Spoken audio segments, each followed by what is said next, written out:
Hamlet, Episode 1. A TV screen appears, featuring Voltimand and Polonius, who are discussing the events of the day. Good now, sit down and tell me, he that knows, why this same strict and most observant watch so nightly toils the subject of the land, and why such daily casts of brazen cannon and foreign mart for implements of war, why such impressive shipwrights, whose sore task does not divide the Sunday from the week. What might be toward that this sweaty haste doth make the night joint laborer with the day? That can I. While the above goes on in the background, the action proceeds in and around the security desk in a darkened building. Francisco is a security guard at his post. Bernardo enters. Who's there? Nay, answer me. Stand and unfold yourself. Long live the king! Bernardo? He? You come most carefully upon your hour. 'Tis now struck 12. Get thee to bed, Francisco. For this relief much thanks. I am sick at heart. Have you had quiet guard? Not a mouse stirring. Well, good night. If you do meet Horatio and Marcellus, the rivals of my watch, bid them make haste. Francisco walks down a corridor and talks softly into his walkie-talkie. I think I hear them. Stand up! Who's there? Friends to this ground! And liegemen to the Dane. Give you good night. Who hath relieved you? Bernardo has my place. Give you good night. Hola, Bernardo. Say, what? Is Horatio there? A piece of him. Welcome, Horatio. Welcome, good Marcellus. Has this thing appeared again tonight? I have seen nothing. Horatio says 'tis but our fantasy, and will not allow belief to take hold of him. Tush, 'twill not appear. Sit down a while, and let us once again assail your ears that are so fortified against our story what we have two-nights seen. Well, sit we down, and let us hear Bernardo speak of this. Horatio and Bernardo sit. Marcellus stays standing, restless. Last night of all, Marcellus and myself, the bell then beating one. The background noise from the TV is silenced as the ghost appears. Peace! Break thee off. Look where it comes again. In the same figure like the king that's dead. Thou art a scholar. Speak to it, Horatio. Looks it not like the king? Mark it, Horatio. Most like. It harrows me with fear and wonder. It would be spoke to. Question it, Horatio. What art thou that usurpest this time of night, together with that fair and warlike form in which the majesty of buried Denmark did sometimes march? By heaven, I charge thee, speak! It is offended. See, it stalks away. Stay! Speak! Speak! I charge thee, speak! 'Tis gone, and will not answer. How now, Horatio? You tremble and look pale. Is not this something more than fantasy? What think you on it? Before my God, I might not disbelieve without the sensible and true avouch of mine own eyes. Is it not like the king? As thou art to thyself, 'tis strange. Thus twice before, and jump at this dead hour, with martial stalk hath he gone by our watch. In the gross and scope of my opinion, this bodes some strange eruption to our state. Horatio indicates a monitor showing the still silent Polonius and Claudius. Well, may it sort that this pretentious figure comes armed through our watch? So like the king, that was and is the question of these wars. A mode it is to trouble the mind's eye. But soft, behold, lo, where it comes again. I'll cross it though it blast me. Stay, illusion! If thou hast any sound or use of voice, speak to me. If there be any good thing to be done, that may to thee do ease and grace to me, speak to me. Ghost turns to depart, slowly. If thou art privy to thy country's fate, which happily foreknowing may avoid, oh, speak! Or if thou hast abhorred in thy life, extorted treasure in the womb of earth, for which they say you spirits oft walk in death, speak of it. Stay and speak! The ghost retreats. Stop it, Marcellus! Shall I strike at it? Do, if it would not stand. 'Tis here! 'Tis here! 'Tis gone. Exit ghost. Volume returns on TVs. We do it wrong, being so majestical, to offer it the show of violence, for it is as the air invulnerable, and our vain blows malicious mockery. It was about to speak. And then it started like a guilty thing upon a fearful summons. Break we our watch up, and by my advice, let us impart what we have seen tonight unto young Hamlet, for upon my life this spirit, dumb to us, will speak to her. The guards look fearful of thus violating the chain of command. Do you consent we shall acquaint her with it, as needful in our loves, fitting our duty? Marcellus makes up his mind and points to the news monitor. Let's do it, I pray, and I this morning know where we shall find her most conveniently. On the TV screen, a wide shot shows Hamlet on the far side of the couch from Claudius, texting as the king speaks. And now, Laertes. Laertes enters, applauded by the crowd and reporters. Laertes acknowledges the crowd humbly, bows to his father, and kneels before the king and queen. Claudius motions for him to sit, but doesn't protest when Laertes remains on one knee. You told us of some suit. What is Laertes? My You dread lord, cannot speak of reason to the Dane and lose your voice. What wouldst thou beg, Laertes, that shall not be my offer, not thy asking? my dread The lord, head is not more native to the heart, the hand more instrumental to the mouth, than is the throne of Denmark to thy father. Well, what wouldst thou have, Laertes? my dread lord, your leave and favor to return to France, from whence though willingly I came to Denmark to show my duty in your coronation, yet now I must confess that duty done, my thoughts and wishes bend again towards France, and bow them to your gracious leave and pardon. Have you your father's leave? What says Polonius? He hath, my lord, wrung from me my slow leave by laborsome petition, and at last upon his will I sealed my hard consent. I do beseech you, give him leave to go. Take thy fair hour, Laertes, time be thine, and thy best graces spend it at thy will. Laertes rises and exits, relieved. Now, my cousin Hamlet and my child. Hamlet looks fixedly at her phone, chatting with Flower Girl, who has just sent, "How doth the king?" Hamlet types in response, "A little more than kin and less than kind." Not so, my lord. Hamlet rises to leave, but Gertrude also rises to block her exit. Good Hamlet, cast thy knighted colour off, and let thine eye look like a friend of Denmark. Do not forever with thy veiled lids seek for thy noble father in the dust. Thou knowest 'tis common, all that lives must die, passing through nature to eternity. Aye, madam, it is common. If it be, why seems it so particular with thee? Seems, madam, nay, it is. I know not seems. 'Tis not alone my customary suits of solemn black, nor windy suspiration of forced breath, no, nor the fruitful river in the eye, nor the dejected behavior of the visage, together with all forms, moods, shapes of grief that can denote me truly. These indeed seem, for they are actions that a man might play. But I have that within which path is shown. These but the trappings and the suits below. Claudius speaks with a hand on Hamlet's shoulder, causing Hamlet to startle and face him. You are the most immediate to our throne, and with no less nobility of love than that which dearest father bears his child, do I impart toward you. For your intent in going back to school in Wittenberg, it is most retrograde to our desire, and we beseech you, bend you to remain here in the cheer and comfort of our eye, our chiefest courtier, cousin, and daughter. Hamlet turns away from Claudius only to be confronted by a desperate-looking Gertrude. Let not thy mother lose her prayers, Hamlet. Pray thee, stay with us. Go to Wittenberg. I shall in all my best obey you, madam. Why, 'tis a loving and fair reply. Madam, come.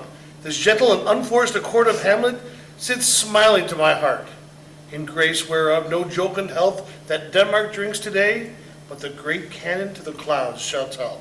Come away. Exeunt all but Hamlet.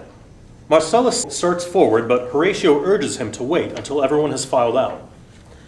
Hamlet, meanwhile, seen but not heard by them through the tumultuous crowd, walks very slowly in a slightly different direction while recording a video message into her phone.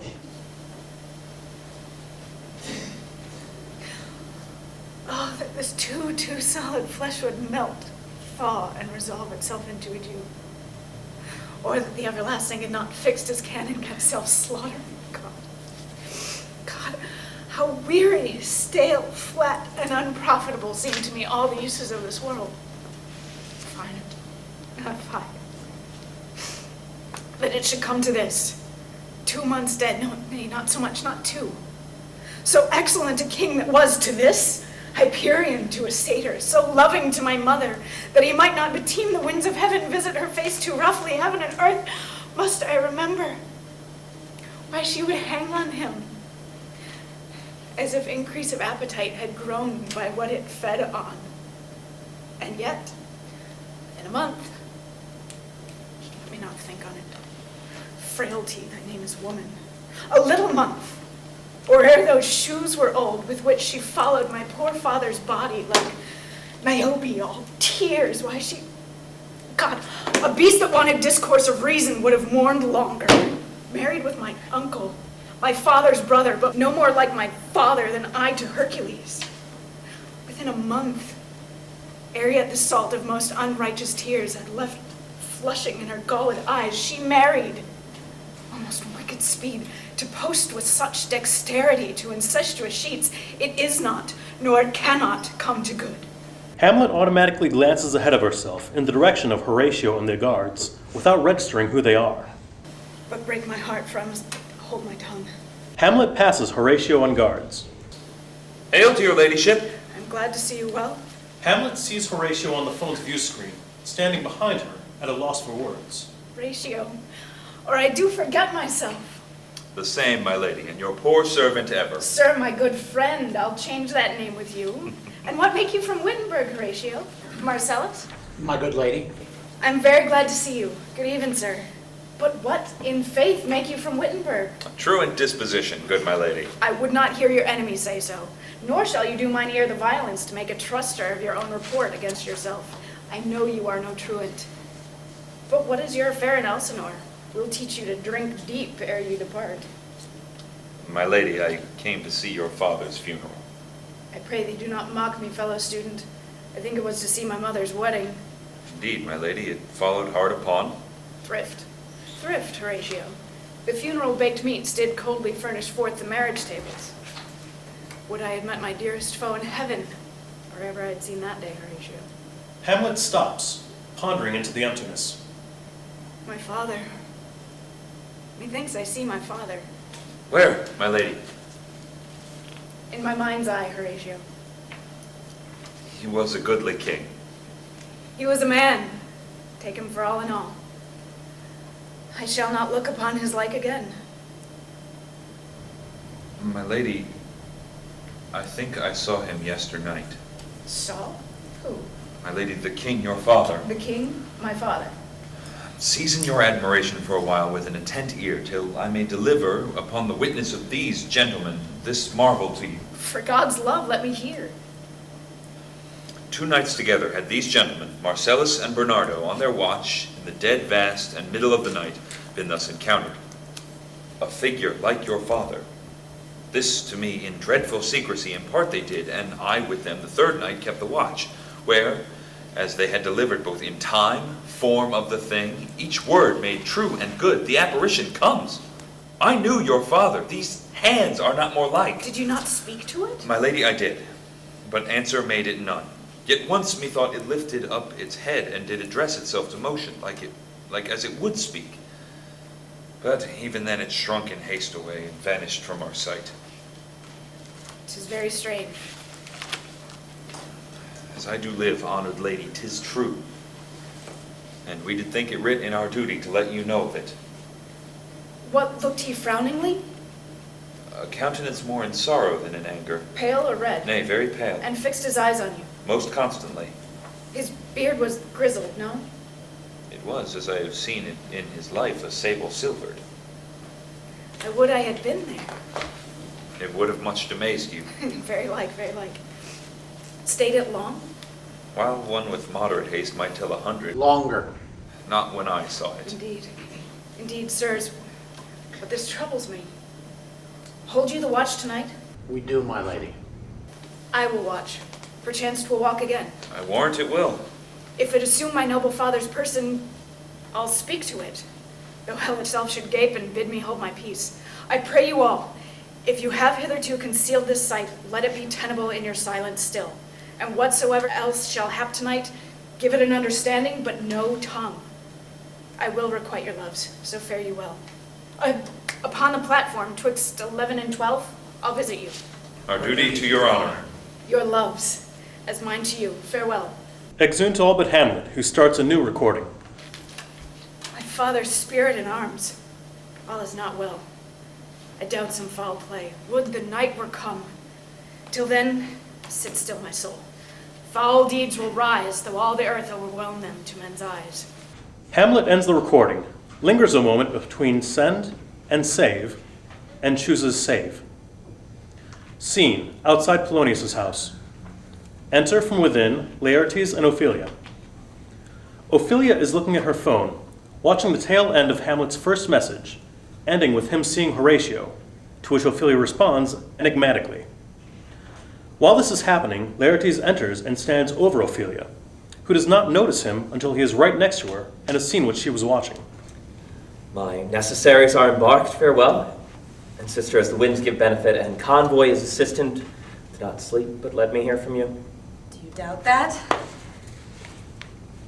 For Hamlet and the trifling of her favor, hold it a fashion and a toy in blood, a violet in the youth of primy nature. Forward, not permanent, sweet, not lasting. The perfume and suppliance of a minute, no more. No more but so? Think it no more. Perhaps she loves you now, and now no soil nor coddle doth besmirch the virtue of her will, but you must fear her greatness weighed, her will is not her own, for she herself is subject to her birth.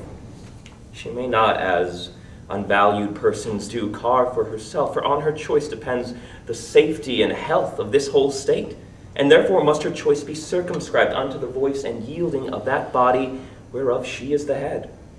And if she says she loves you, it fits your wisdom so far to believe it, as she, in her particular act and place, may give her saying deed, which is no further than the main voice of Denmark goes withal.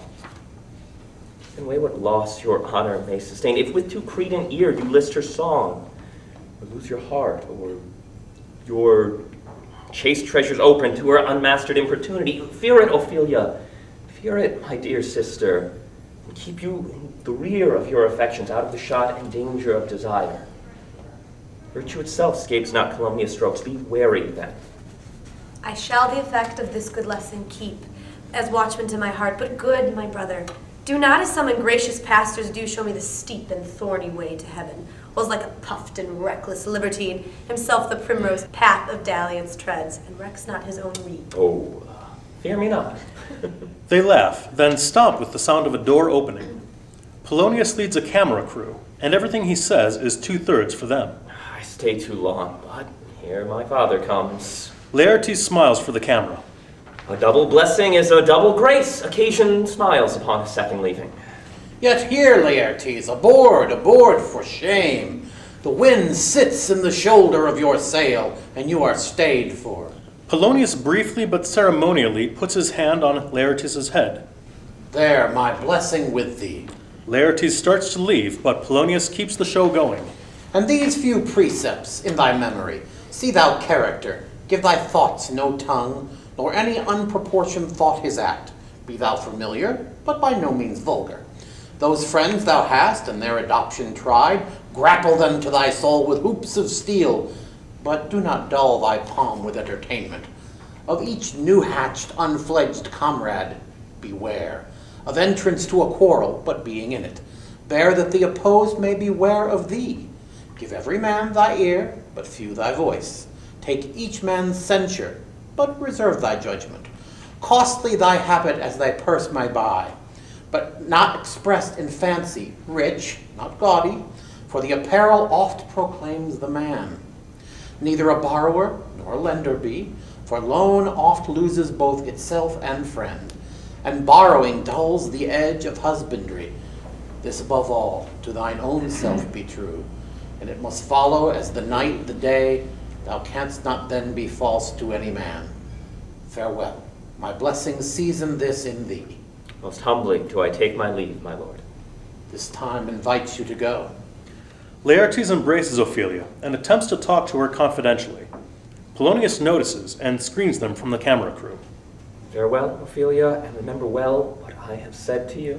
'Tis in my memory locked, and you yourself shall keep the key of it. Laertes turns to the camera. Farewell. Exit. Polonius signals the camera crew to follow Laertes. Ophelia tries to exit, but Polonius bars her way. What is Ophelia? He hath said to you. So please you, something touching the Lady Hamlet? Marry, well bethought. 'Tis told me she hath very oft of late given private time to you, and you yourself have of your audience been most free and bounteous. If it be so, as so 'tis put on me, and in that way of caution, I must tell you, you do not understand yourself so clearly as it behooves my daughter and your honor. What is between you? Give me up the truth. She hath, my lord, of late made many tenders of her affection to me. Affection? Pah! You speak like a green girl, unsifted in such perilous circumstance. Do you believe her tenders, as you call them? I do not know, my lord, what I should think. Tender yourself more dearly. My lord, she hath importuned me with love in honorable fashion. Aye, fashion you may call it. Go to. And hath given countenance to her speech, my lord, with almost all the holy vows of heaven. Aye, springs is to catch woodcocks, I do know. When the blood burns, how prodigal the soul. Lends the tongue vows, these blazes, daughter, giving more light than heat, extinct in both. Even in their promise, as it is a making, you must not take for fire.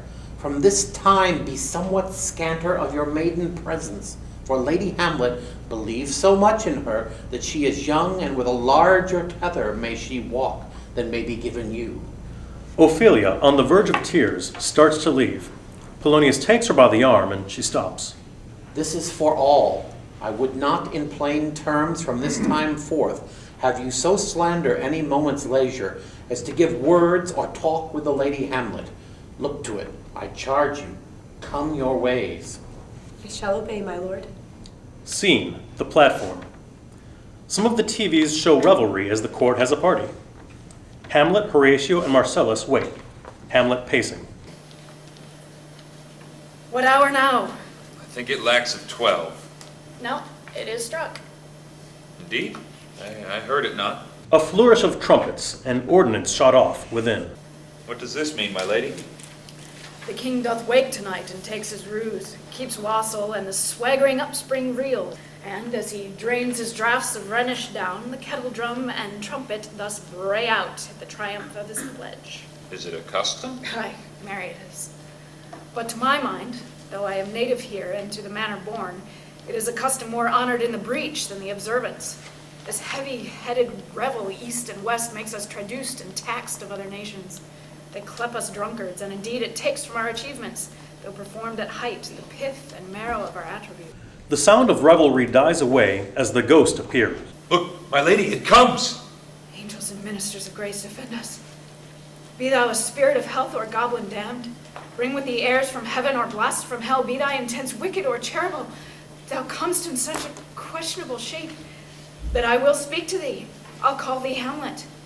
King, father, oh royal Dane, oh answer me! What may this mean, that thou, dead corpse, revisits the glimpses of the moon, making night hideous, and we fools of nature so horridly to shake our disposition with thoughts beyond the reaches of our souls? Say, why is this? Wherefore, what should we do? It beckons you to go away with it, as if it's some impartment it did desire to you alone. Look with what courteous action it waves you to a more removed ground, but do not go with it. No, by no means. It will not speak, then I will follow Do it. not, my lady. Why? What should be the fear? I do not set my life in a pin's fee, and for my soul, what can it do to that, being a thing immortal as itself? It waves me forth again, I'll follow it. What if it tempts you towards the flood, my lady? Or to the dreadful summit of a cliff that beetles o'er his base into the sea, and there assumes some other horrible form which might deprive your sovereignty of reason and draw you into madness? It waves me still. Go on, I'll follow thee. You shall not go, my lord. Hold off your hands. Be ruled, you shall not go. My fate cries out and makes each petty artery in this body as hard as the Nemean lion's nerve. Still I am called, unhand me, gentlemen. Hamlet breaks free and draws her knife and brandishes it at. By heaven, I'll make a ghost of him that lets me. I say away. Horatio and Marcellus draw back. Hamlet turns back to the ghost. Go on, I'll follow thee. Exeunt Ghost and Hamlet. She waxes desperate with imagination. Let's follow. 'Tis not fit thus to obey her. Have after. To what issue will this come? Something is rotten in the state of Denmark. Heaven will direct it. Nay, let's follow her. Exeunt. Scene, another part of the platform. The ghost leads Hamlet down a corridor. Where wilt thou lead me? Speak. I'll go no further. Mark me. I will. My hour is almost come, when I to sulphurous and tormenting flames must render up myself. Alas, poor ghost. Pity me not, but lend thy serious hearing to what I shall unfold. Speak. I am bound to hear. So art thou to revenge when thou shalt hear. What? I am thy father's spirit, doomed for a certain term to walk the night, and for the day confined to fast in fires till the foul crimes done in my days of nature are burnt and purged away.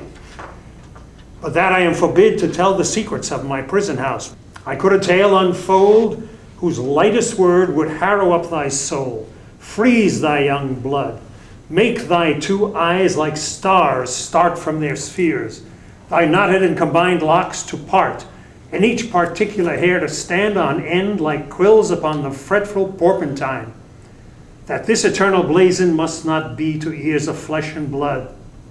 List, list, oh list, if thou didst ever hear thy dear father love. Oh God. Revenge is foul and most unnatural murder. Murder? Murder most foul as in the best it is. But this most foul, strange and unnatural. Haste me to know it, that I, with wings as swift as meditation or the thoughts of love, may sweep to my revenge. I find thee apt, and duller shouldst thou be than the fat weed that roots itself in ease on Lethe wharf. Wouldst thou not stir in this? Now, Hamlet, hear. 'Tis given out that sleeping in my orchard a serpent stung me. So the whole ear of Denmark is by a forged process of my death rankly abused. But know thou, noble youth, the serpent that did sting thy father's life now wears his crown. Oh, my prophetic soul, my uncle. Aye, that incestuous, that adulterate beast with witchcraft of his wit, with traitorous gifts, O wicked wit and gifts that have the power so to seduce, won to his shameful lust the will of my most seeming virtuous queen. Ah, Hamlet, what a falling off was there from me, whose love was of that dignity that it went hand in hand even with the vow I made to her in marriage, and to decline upon a wretch whose natural gifts were poor to those of mine. But virtue, as it never will be moved through lewdness, caught it in a shape of heaven. So lust, though to a radiant angel linked, will sate itself in a celestial bed and prey on garbage. But soft. Methinks I scent the morning air. Brief let me be. Sleeping within my orchard, my custom always of the afternoon, upon my secure hour, thy uncle stole with juice of cursed Hebanon in a vial, and in the porches of my ears did pour the leprous distilment, whose effect holds such an enmity with blood of man that swift as quicksilver it courses through the natural gates and valleys of the body, and with a certain sudden vigor doth posit and curd like eager droppings into milk the thin and wholesome blood. So did it mine. And a most instant tetter barked about, most laser-like with vile and loathsome crust, all my smooth body. Thus was I sleeping by a brother's hand of life, of crown, of queen at once dispatched. Cut off even in the blossoms of my sin, no reckoning made, but sent to my account with all my imperfections on my head. Oh, horrible! Oh, horrible, most horrible, if thou hast nature in thee, bear it not. Let not the royal bed of Denmark be a couch for luxury and damned incest. But howsoever thou pursuest this act, taint not thy mind, nor let thy soul contrive against thy mother aught. Leave her to heaven, and to those thorns that in her bosom lodge to prick and sting her. Fare thee well at once. The glowworm shows the matin to be near, and gins to pale his ineffectual fire. Adieu, adieu, Hamlet. Remember me. Exit Ghost. Oh, all you hosts of heaven, O earth, what else? And shall I couple hell? Remember thee. Thou poor ghost, while memory holds a seat in this distracted globe, remember thee. Yea, from the table of my memory, I'll wipe away all trivial fond records, all souls of books, all forms, all pressures past that youth and observation copied there, and thy commandment all alone shall live within the book and volume of my brain, unmixed with baser matter. Yes, by heaven. Oh, most pernicious woman. Oh, villain, smiling, damned villain. My lady! My lady! My lady! My lady! Lady Hamlet! Heaven secure her. So be it. Hello. Ho, my lady. Oh, ho, ho, boy. Come, bird, come. Enter Horatio and Marcellus. How is't, my great lady? What news, my lady? Oh, wonderful. Lady, tell it. No, you'll reveal it. Not I, my lady, by heaven. Nor I, my lady. How say you then? Would heart of man once think it? But you'll be secret? I. By heaven, my lady. There's ne'er a villain dwelling in all Denmark, but he's an errant knave. There needs no ghost, my lady, come from the grave to tell us that. Why, right. You are in the right, and so, without more circumstance at all, I hold it fit that we should shake hands and part. You, as your business and desire shall point you, for every man has business and desire, and such as it is, and for mine own poor part, look you, I'll go pray. These are but wild and whirling words, my lady. I'm sorry they offend you. Heartily, yes, faith heartily. There's no offense, my lady. Yes, by St. Patrick, but there is Horatio, and much offense too. Touching this vision here, it is an honest ghost. That let me tell you. For your desire to know what is between us, or master it as you may.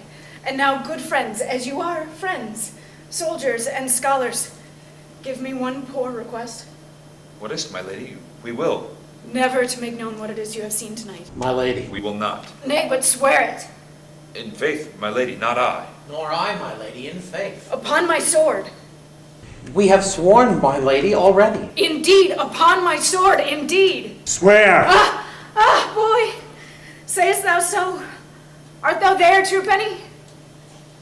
Come on, you hear this fellow, consent to swear. Propose the oath, my lady. Never to speak of this that you have seen, swear by my sword. Swear. Never to speak of this that you have heard, swear by my sword. Swear. Oh, day and night, but this is wondrous strange. And therefore, as a stranger, give it welcome.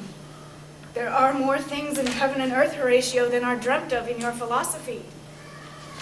But come, here as before, never, so help you mercy, how strange or odd soever I bear myself, as I perchance hereafter think it meet to put an antic disposition on, that you, at such time seeing me, never shall, with arms encumbered thus, or this head shake, or by pronouncing of some doubtful phrase as, well, we know, or we could, and if we would, or if we list to speak, or there be, and if they might, or such ambiguous giving out to note that you know aught of me, this not to do. So grace and mercy at your most need help you. Swear. Swear. Rest, perturbed spirit. We so swear. So, gentlemen, with all my love I do commend me to you. Let us go in together, and still your fingers on your lips, I pray. The time is out of joint, O cursed spite, that ever I was born to set it right. Hamlet steps forward. They hold back deferentially. Hamlet takes Marcellus's hand and puts an arm around Horatio's neck. Nay, come, let's go together. End of episode 1.